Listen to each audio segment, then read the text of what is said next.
Assalomu alaykum hurmatli talabalar hamda o'quvchilar, kutubxonamizga xush kelibsizlar. Mana bugun biz O'zbekistonda xizmat ko'rsatgan yozuvchi, davlat arbobi, dramaturg Sobir Abdullayev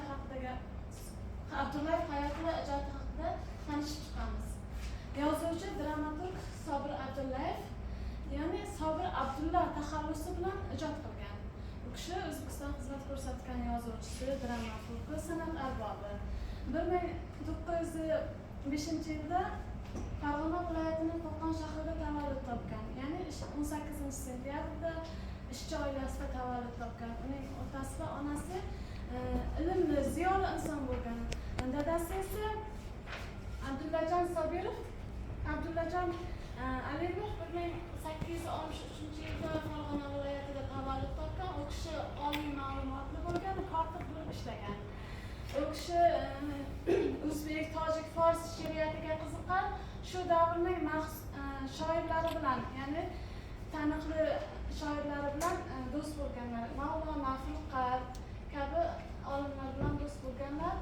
Uning onasi esa Hojarbibi bo'lgan. Muhammad Amin qizi bo'lgan. U kishi ham ziyoli inson bo'lgan. Ya'ni nogiron Osiyo taxalluslari bilan g'azallar yozgan. Sobir Abdulla onasi va dadasining she'riyatga qiziqqanligi uchun u ham she'riyat yo'lini tanlagan. Ya'ni yoshligidanoq she'riyatga qiziqqan va xolasi ham bu she'riyatga qiziqishiga sababchi bo'lgan. Uning onasi Sobir Abdullaga yoshligidan xat savodni o'rgatgan. U kishi 8 yoshidanoq sharq yozuvchilarining g'azallarini ma'nosini tushuna boshlagan. Ular ma'nosini tushuna boshlagan, kichik baytlar yozishni boshlagan, g'azallar, masnaviy, qasidalarni teran ma'nosini tushunishga harakat qilgan. U kishi 1920-yilda, ya'ni maktabni tugatgan. Oldin dastlab eski maktabni, so'ng usuli jadid maktabni tugatgach, Qo'qondagi pedagogika bilim yurtiga 1922-yil o'qishga kiradi va 24-yil tamomlaydi. 1924-yildan 26-yillargacha Toshkentdagi mahalliy kadrlarni tayyorlash kursida o'qiydi. 1926-yildan 48-yillargacha Yangi Farg'ona, Yosh Leninchi gazetalarida adabiy xodim, Mushtum jurnalida bo'lim mudiri, Andijon viloyat teatrida O'zbek davlat filarmoniyasi va Bulqo'miy nomidagi teatrlarda adabiy emakdosh bo'lib ishlagan. İlk she'rlar to'plami ilk ilhomlari 1931-yilda nashr etilgan. Shundan keyin Navbahor, Ko'klar marasi, Zavq, Gulshan, So'z va soz, Davr qo'shiqlari, Hayot gulshani, Hayot qo'shiqlari, Devon, Hamza mukofoti kabi she'riy to'plamlar nashr etilgan.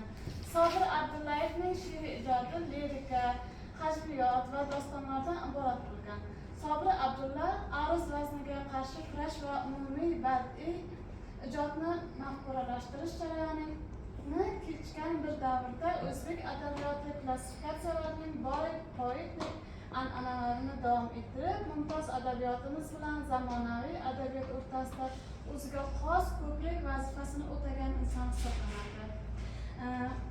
Sobir Abdulla 30 ga yaqin sahna asarlari yaratadi. Ular nafaqat O'zbekiston, balki Qirg'iziston, Qozog'iston, Tojikiston televideniyalarida ham u kishi yaratgan asarlarni sahnalarga qo'yilgan. Ulardan Tohir va Zuhra, Alpomish, Muqimiy, Gul va Navro'z kabi sahna asarlari yaratilgan.